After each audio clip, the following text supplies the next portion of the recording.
Hey guys, so I'm going to quickly do this unedited little vlog here to wrap up my Contemporary-a-thon for this past week.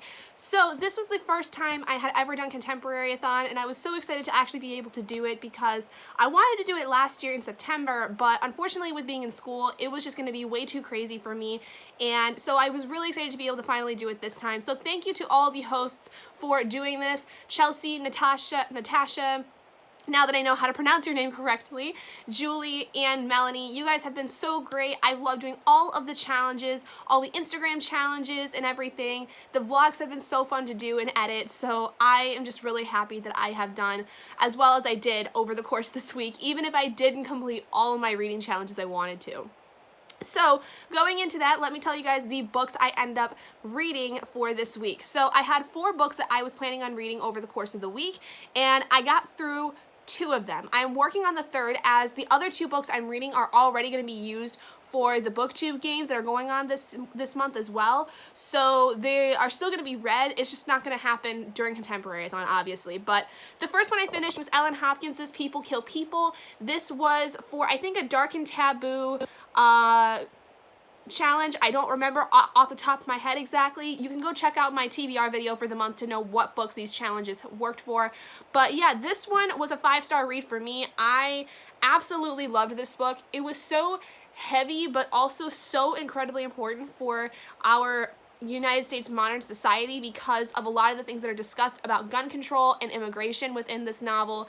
And what I thought was really awesome, and I explained it in one of my vlogs, was that Ellen really kind of balanced the novel with having multiple sides of the argument within the novel, and neither of them seemed stereotypical. They all sounded very educated individuals, and it really honestly was probably one of the best conversations about gun control and immigration that there has ever been, because at least in this novel, while there was some violence within the novel, you could see each individual character, their reasons for why they were either against or for gun control and for or against immigration, and it was really, really interesting to see. And this is a brand new novel for Ellen Hopkins. I was made aware that she had this one and then I think a new adult or just adult novel come out in 2018, but this was her young adult release, and I have fallen in love with Ellen Hopkins' writing since high school, and so I was really excited to see that this was no different from that. Then the second novel I finished was If You Come Softly by Jacqueline Woodson. I think this was for a challenge of some kind for like reading a diverse contemporary or something like that, because this deals with an interracial couple within New York City.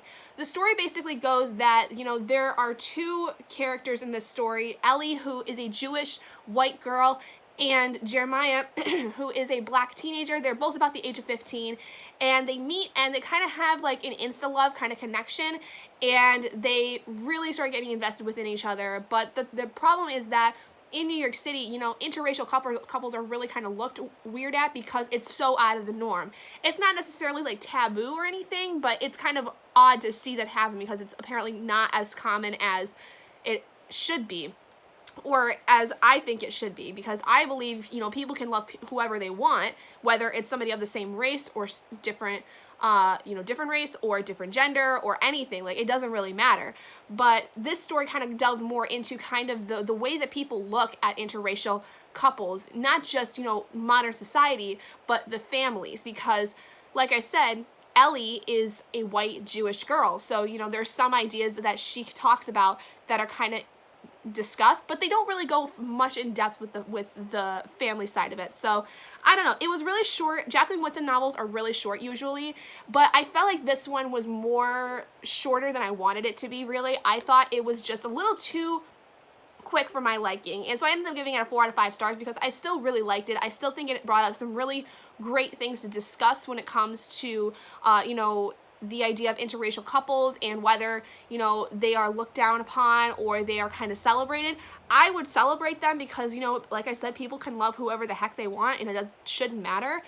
But I really think that this was just a little too quick for my liking, and I think that it could have done better to have been a full-out novel so that it could explore a little bit more some of the problems that are within our society about interracial couples. So like the family dynamics, like Ellie's parents, how they felt about it, because that was never really discussed at length, and Then Jeremiah's family, how they felt about him dating a white girl. That was never really fully expressed. So I just felt like there was a little bit too little in this novel as opposed to too much, and I think I would have liked to have seen a little more.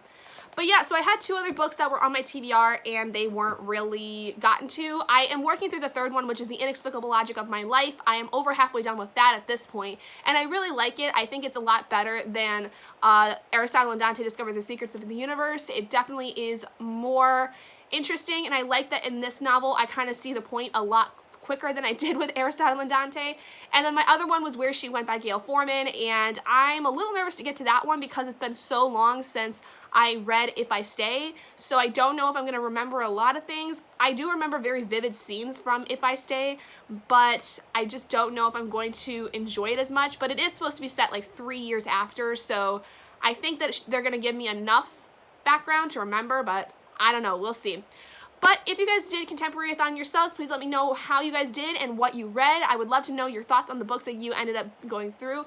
And I was pretty happy to at least have gotten through 2 of the 4 books that I read, so I can't complain. The other ones are going to be read anyway this month because for the book 2 games are going on, so I don't see any reason to be upset with the fact that I didn't get to them during Contemporary-a-thon. So anyway, thank you guys so much for joining me in this video. If you guys did enjoy it, please do give it a big thumbs up. And if you're not already and you'd like to be, hit that button down below and subscribe to become an owlet in our flock. And I will see all of you guys in my next video.